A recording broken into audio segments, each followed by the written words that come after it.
Wildlife rescuer Sophie Turner consumed by Orca. In the crystalline waters off the coast of British Columbia, a sleek black dorsal fin sliced through the waves. The orca, a majestic bull known as Titius, propelled his 6-ton body with powerful strokes of his tail flukes. Beside him, a smaller female orca and her calf kept pace, their movements perfectly synchronized. This was their domain, a vast, unbounded realm of currents and tides. They were apex predators, lords of their marine kingdom. But even kings could be dethroned, as Titius would soon learn. Miles away in Vancouver, inside the offices of the Global Marine Conservation Initiative, Sophie Turner studied a spreadsheet of troubling figures. Orca populations were plummeting across the Pacific Northwest. As the GMCI's lead conservationist, it was her job to uncover why. A knock at her door interrupted her concentration. "Sophie, sorry to barge in," said Jack Weber, the boyish communications director. "But you need to see this." He held out a tablet displaying a news article. Sophie scanned the headline: "Billionaire Victor Halloway acquires struggling Crest Haven Marine Park." She frowned. Halloway, the shipping magnate and owner of Neptune Marine Park, was infamous in conservation circles. Under his stewardship, Neptune had become a glorified circus, exploiting its orcas for profit. "Crest Haven has 3 orcas," Jack said grimly. With this acquisition, Halloway now controls over half the captive killer whale population on the West Coast. Sophie felt a chill of foreboding. Victor Halloway was no conservationist. He was a businessman who saw orcas as commodities, not majestic creatures deserving humane treatment. Staring at his triumphant smile in the article photo, she knew their fight to save the orcas had just gotten immeasurably harder. Titius didn't understand the high-pitched squeals of the boat engines or the alien clicking noises coming from the strange objects the humans pointed at him. But he did understand the sudden, paralyzing agony as the harpoon tore into his flesh. His pods scattered in panic as he thrashed and rolled, frantically trying to dislodge the metal barb. But it was useless. An odd lethargy started seeping through his veins, every movement becoming leaden and slow. As darkness overtook him, Titius's last conscious thought was of his son. The 2-year-old calf hovered nearby, squeaking in distress and confusion. "I must protect him," Titius thought dimly. But his strength was gone, and he could only watch helplessly as a second harpoon flew towards his child. Sophie stared in horror at the video playing on her laptop screen. Grainy and shaky, clearly shot with a cell phone camera, it nevertheless captured the grim scene in vivid detail. 2 orcas, a bull and a calf, being brutally harpooned by whalers and hauled aboard a rusting fishing vessel. The familiarity of the larger orca's markings made Sophie's heart seize. "Oh God, that's Titius." She had spent months tracking the magnificent bull orca and his pod, marveling at their complex social bonds and communication. To see him and his son subjected to such cruelty made her stomach roil with nausea and rage. "It gets worse," Jack said tightly. He fast-forwarded to a clip of the fishing boat docking at a secluded private port. There, a team of workers used electric prods to force the drugged and bound orcas into a transport truck emblazoned with a familiar blue trident logo. "Neptune Marine Park," Sophie breathed. "Halloway is trafficking wild orcas." Jack nodded grimly. "We need to expose this, sophomore. It's our smoking gun." Sophie's hands balled into fists. Victor Halloway had crossed a line, and she would make damn sure he paid for it. The conference room at the Global Marine Conservation Initiative hummed with urgency as Sophie outlined her plan to the dozen assembled staffers and volunteers. "We're going to hit Halloway where it hurts," she declared, her voice steely with conviction. "Right in his corporate brand." She gestured to the screen behind her, where an image of Neptune Marine Park's famous logo glowed. For years, Halloway has positioned Neptune as a leader in conservation and education, all while reaping profits from animal cruelty. "It's time we peel back that facade." The group nodded, their expressions resolute. Sophie felt a surge of pride at their determination. Her team was small but fiercely dedicated. "Jack, I need you to put together a media package," she continued. "The video evidence, eyewitness accounts, Everything we've got on Holloway's trafficking operation.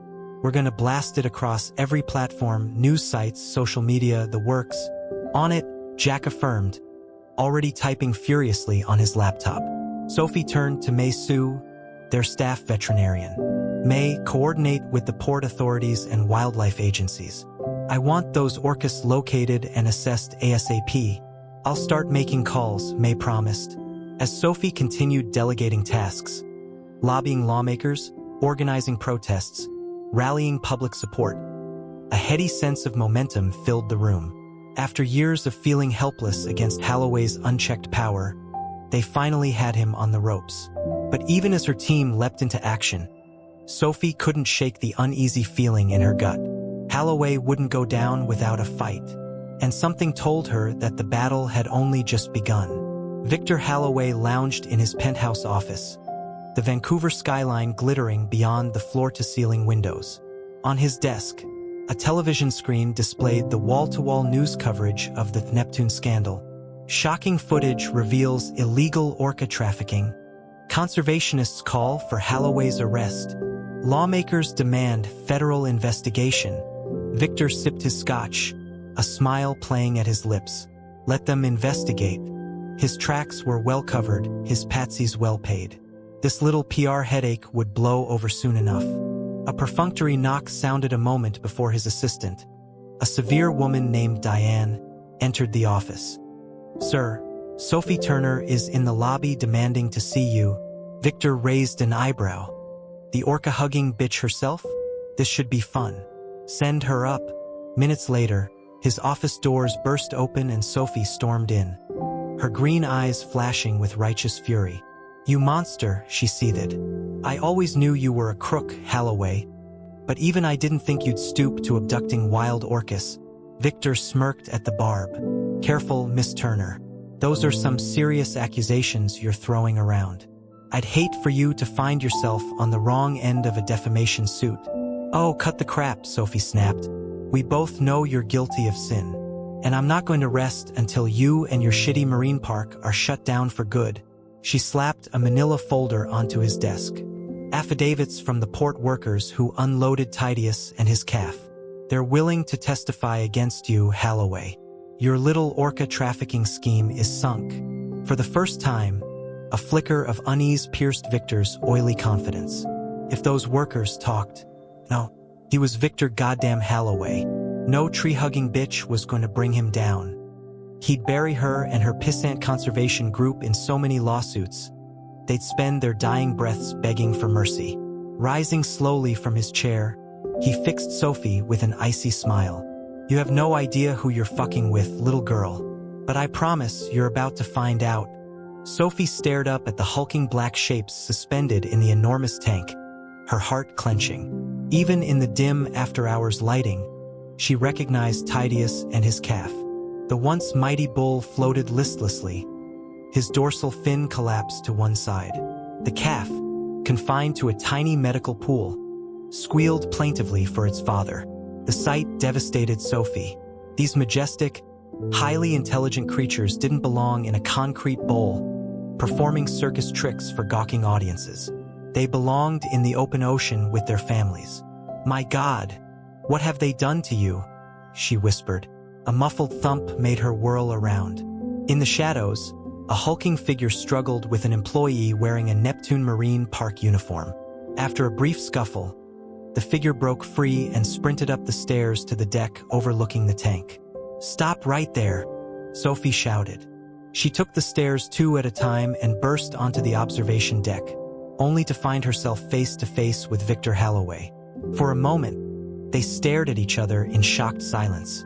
Then Victor's face contorted with rage. He snarled.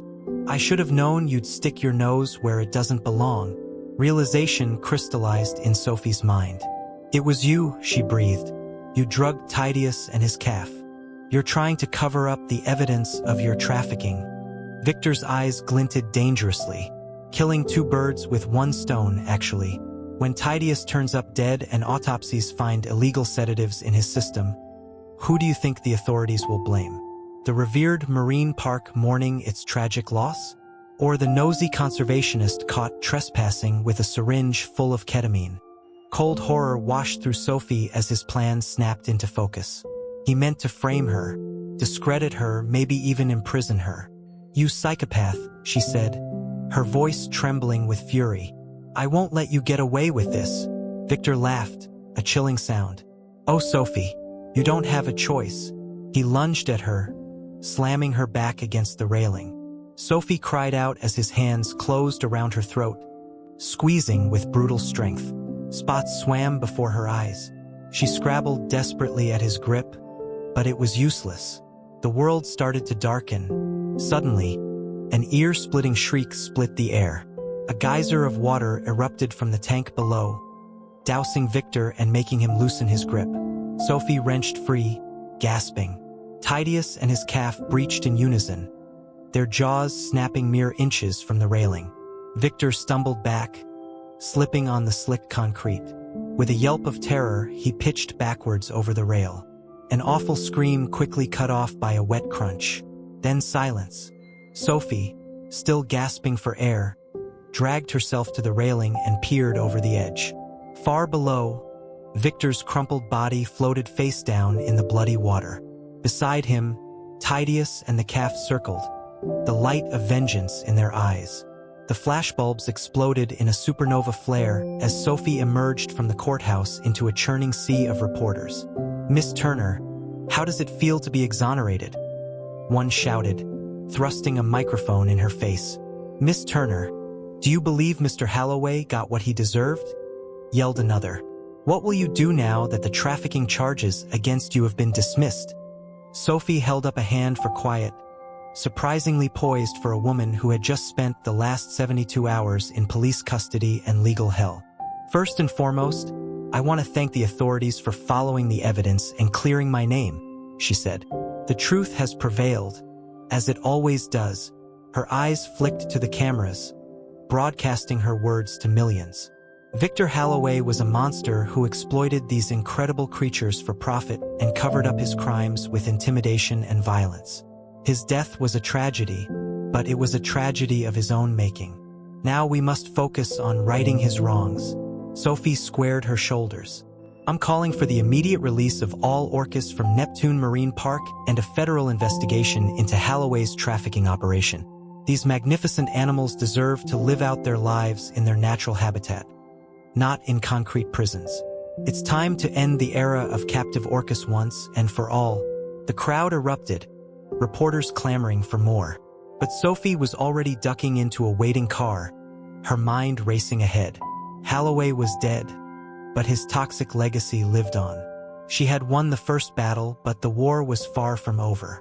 At the car window, a familiar face appeared. Jack, his eyes shining with relief and admiration. "You did it, Soph," he said. "You beat him."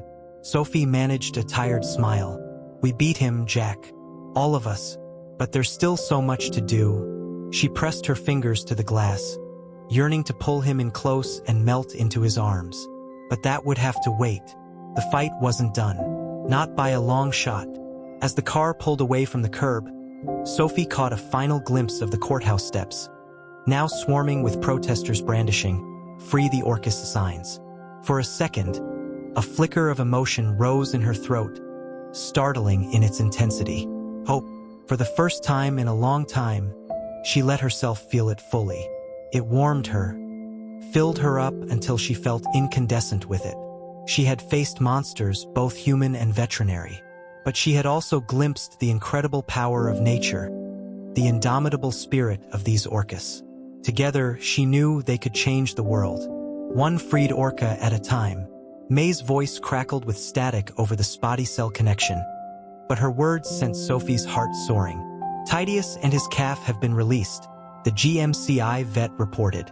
"I watched them swim out myself. It was... God, Soph, it was incredible."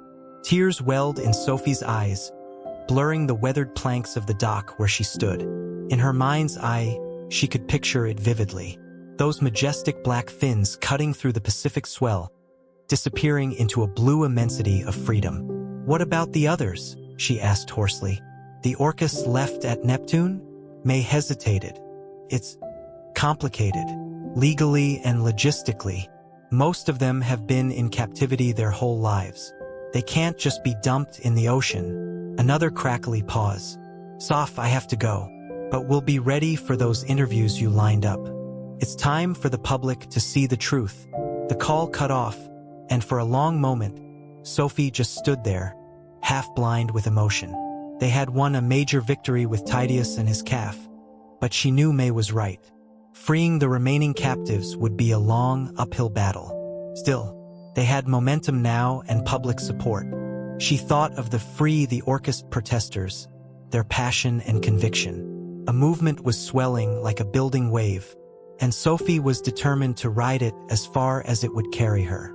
She drew in a deep, bracing breath of briny air and started up the dock towards land. It was time to get back to work. The first brick smashed through the window of the GMCI offices in a glittering spray of glass. The second thudded into the doorframe, inches from Sophie's head.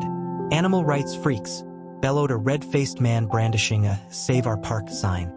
Holloway was right about you terrorists. Heart pounding, Sophie pulled Jack down behind an overturned desk as more projectiles rained into the office. Outside, an ugly mob roiled, their faces twisted with hatred. In the weeks since Holloway's death and the launch of the Free the Orcas campaign, a vicious public backlash had swelled to counter them. Former Neptune employees, suddenly jobless.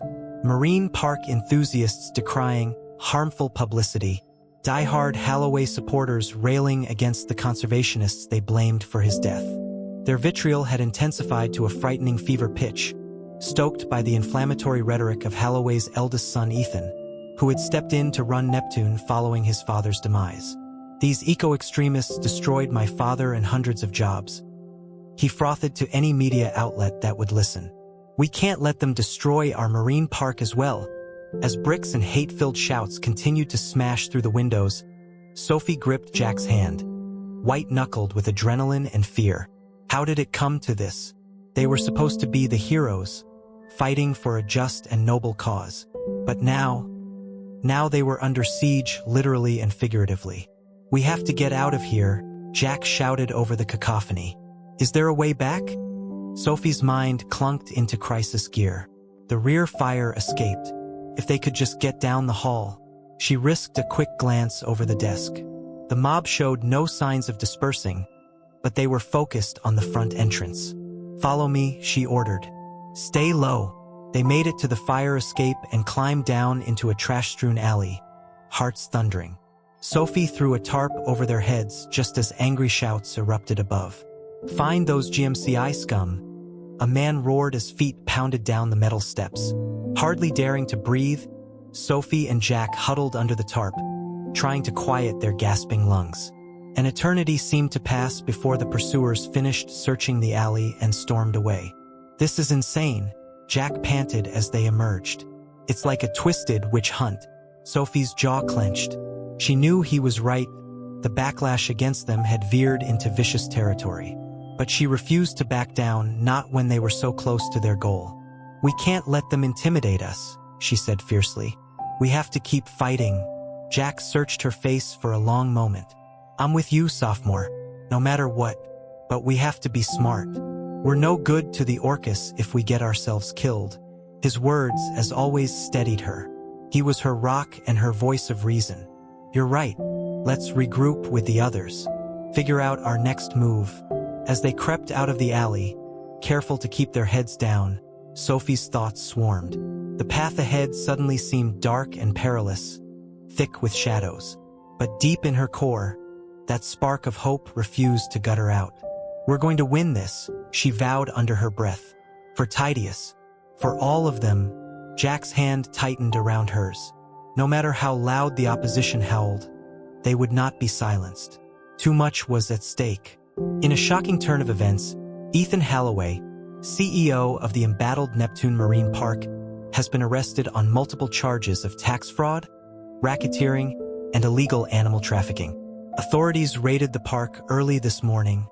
The news anchor's voice faded into background noise as jubilant chaos erupted in the makeshift war room at the Global Marine Conservation Initiative. Sophie found herself engulfed in a sea of backslaps, high fives, and tearful hugs. "I can't believe it," May kept repeating, her face glowing. "We did it. We actually did it." Sophie couldn't quite believe it either.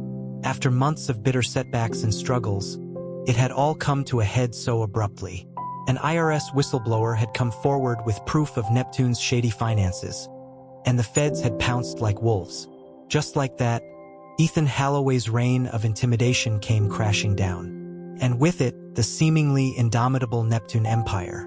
As the images on the TV flashed to federal agents leading the snarling Ethan away in cuffs, a profound sense of vindication swelled in Sophie's chest.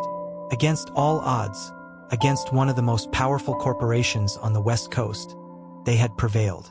Justice at last, for Titius and his calf, for all the Orcas subjugated by human greed and arrogance. It was dizzying, surreal, this feeling of lightness after bearing such a crushing weight for so long.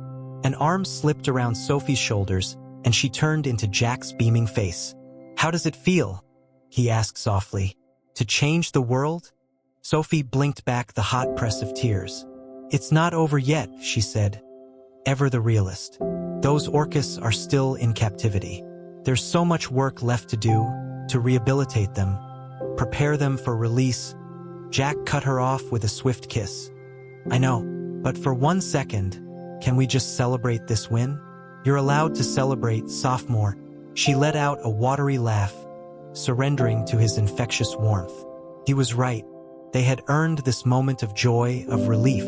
The fight would resume soon enough. But for now, as the revelry of her team swelled around her, Sophie let herself savor the sweetness of victory. The road ahead would be long and winding, pocked with fresh challenges. But in this shining instant, anything felt possible. The Orca's black eyes, fathomless and ancient, bored into Sophie as she crouched at the edge of the medical pool.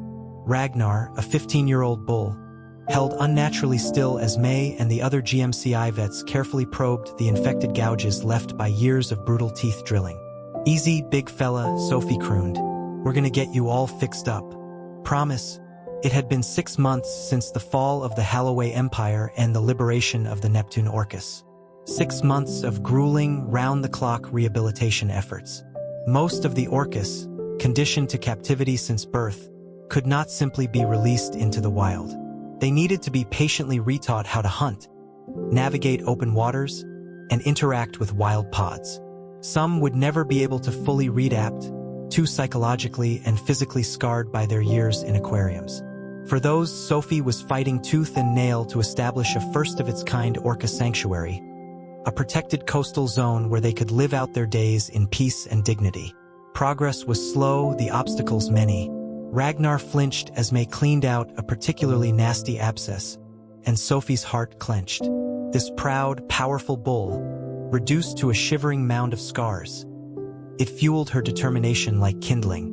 "One day you'll swim free again," she promised him. "Nothing's gonna stop me from getting you there, buddy. Nothing and no one," and she meant it, felt the vow burn in her marrow. No matter how long it took, no matter how bruising the battle, she would see this through. For Ragnar, for Titius, for all of them, even if it took the rest of her days, even if it cost her everything else. In her heart of hearts, in that place where her very core lived, Sophie knew she would not rest until every captive Orca swam free. The signs bobbed over the crowd like a thicket of defiant saplings. "Protect Orca habitats. Captivity equals cruelty. Free Lolita." From the stage, Sophie looked out over the sea of passionate faces stretching past the horizon, and her throat tightened. 5 years. 5 years since that dark, grueling time when it had been her tiny group of scrappy conservationists against the towering Goliath of industry and apathy. Now, a nationwide movement for Orca rights coursed before her like a sleek, unstoppable current. Glancing to her right, she caught Jack's eye and shared a potent look. They had come so far, fought so hard for this. Some days, she still couldn't quite believe it had led to this groundswell. Stepping up to the mic, Sophie took a deep, steadying breath. The crowd hushed. "My friends," she began. 5 years ago, A brave and mighty orca named Tydeus sparked a revolution. As she spoke, her voice ringing through the crisp seaside air, Sophie felt the old ember of purpose flare into blinding incandescence within her. Their work was far from over. Laws still needed changing. Sanctuaries still needed funding. Hearts and minds still needed persuading. But here, in this moment, staring out at the bright faces of the future, Sophie let the hope consume her. Let it pour through her limbs like molten gold, edged with the steel of conviction. The fight was far from over, yes, but they would fight it together now, no longer a harried handful but an armada. And they would never, ever stop. Not until every orca swam free beneath the boundless blue sky, chasing the ancient song of the seas. Not until the era of Orcas in captivity became a distant, shameful memory. The crowd roared as she lifted her fist to the heavens like a torch, and Sophie knew in her bones that the tide had irrevocably turned. For Tydeus, for Ragnar, for all the fallen and the still imprisoned. Victory, true and lasting, flickered on the horizon like the rising sun, and they would chase it, unwavering, until the daylight broke over a new world. A world where Orcus reigned sovereign once more, as they always should have. The sea stretched in an inky immensity under the moonlight, its glassy surface broken only by a lone black fin lancing through the silver refraction. Sophie held her breath, half convinced she was dreaming as the large male orca approached their skiff with sleek, purposeful strokes. "Ragnar," she breathed. "That's definitely Ragnar." Beside her, Jack fumbled to focus his camera, swearing gently. 5 years ago, a lifetime ago, she had made a promise to the scarred and broken bull floating in a medical pool. A promise that he would one day swim free and unshackled, master of his own destiny. Standing here now, watching that promise become flesh under a star-strewn sky, it was almost more than Sophie's heart could hold. "There's another one," Jack hissed. 2, 3. Soph. I think that's his pod. Sure enough, several other orcas surfaced a respectful distance behind Ragnar, their shiny black backs glistening. Family. The tight throat clench intensified until Sophie could hardly draw breath around it. Ragnar drew alongside their idle vessel, his massive head breaching the surface. For a suspended heartbeat, he regarded Sophie with one deep, immortal eye. Slowly, never breaking that fathomless gaze, Sophie reached out a trembling hand and laid it on the bull's damp, rubbery brow. "You did it, Rags," she whispered. "You're home." Something unfathomable passed through that onyx gaze. Then, with a soft chuff, Ragnar submerged and gilded back to his pod. Sophie watched, a misting of tears in her eyes, as they moved off in perfect synchronicity, painting ribbons of silver on the obsidian canvas of the ocean. A realization struck her then, like a tiny seed finding fertile soil. This outcome, this perfect unfolding, it was more than just the culmination of her own tireless efforts. It was more, even, than the vindication of the orca's long-denied birthright. It was proof of nature's breathtaking resilience, its innate, unstoppable will to heal and self-correct against all odds. Tydeus had shown them the way, emerging from the darkest abyss to lead his kind back to sovereignty. Ragnar had picked up the torch, traversing unimaginable trauma to find his way back to his pod, his true self. They were healers, these orcas, wounded warriors who, in refusing to succumb, had taught an entire movement how to rebound from the deepest cuts, how to transmute suffering into strength, scars into sources of power. Sophie's throat worked around a silent prayer, born not just of gratitude but of the purest, most crystalline awe. As the orca's dorsal fins receded into the infinite darkness, she felt something slot into place within her. A renewed vow, a sacred pact. For the rest of her days, she would be a guardian of that resilience, a humble ally to the orca's indomitable spirit. With the vast, non-judgmental sea as her witness, she made that pact, drew it into the marrow of her bones, where it would never erode. The fight had not ended tonight, but an era had dawned, bright and glistening with promise. And Sophie would chase that light, that trembling potential, until her final breath left her body. Orcas, Sophie's voice rang through the auditorium, commanding in its quietude. For centuries, we slaughtered and subjugated them, arrogant in our belief that their lives, their freedom, were ours to dictate. A rapt hush held the audience captive. Lawmakers, conservationists, grassroots activists, all leaned forward, spellbound. But my friends, the time of human hubris is over. Today, we come together to inaugurate a new era. An era of respect, reverence, and stewardship for these peerless creatures. At the podium, the president shifted, hands poised over the embossed document. Anticipation swelled like a building tsunami. With the signing of the Orca Protection and Sovereignty Act, we commit ourselves to the principles of conservation, sanctuary, and justice. We vow to uphold the orca's right to live wild and free, now and for all generations to come. Pen scratched, applause crashed like a tidal wave. And just like that, with a few strokes of ink, the world shifted on its axis. Sophie stood rooted amidst the jubilation, eyes gleaming with unshed tears. Her gaze sought the towering screen behind the stage, where live underwater footage showed a pod of orcas gliding through sunshot blue depths. At the head of the formation, a massive bull led with purposeful grace. Though miles away, Sophie swore she could feel the potency of his gaze, dark and eternal as the abyss itself. "Thank you, Tydeus," she mouthed soundlessly. "Thank you for showing us the way home." For it was more than just orcas who had been set free today. In the act of breaking their shackles, something in the human spirit too had been unbound. A stifling shroud of ego and exploitation, lifted at last to let the light flood in. They had been lost, Sophie realized, as a species, as lost and trapped as the orcas in their stark concrete prisons, locked in an endless cycle of domination and destruction, blind to the interconnectedness of all life. But now, with this historic declaration, a transformation has begun. A return to the truth imprinted on their very souls, that they were not overlords, but threads in the vast, intricate tapestry of existence. That in the fight to save the orcas, they had finally begun to save themselves. Sophie looked out over the sea of bright, elated faces, and a bone-deep certainty settled over her. The road ahead would be long and knotted with challenges. But today, in this sacred breath, anything was possible. The orcas had shown them the way. Now it fell to humanity to follow that ancient song of renewal, to raise each other up, forge ahead into a world where harmony reigned and nature thrived once more. A single tear slid down Sophie's cheek as Tydeus and his pod vanished into the blue immensity. She let it fall unchecked, a benediction. "Thank you," she whispered again. "Thank you for daring us to dream." And with those words still trembling on her lips, Sophie turned to greet the luminous future stretching before her.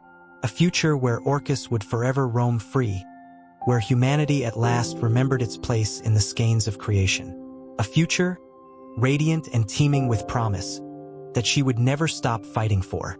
The end of an era, and the beginning of something infinitely more beautiful.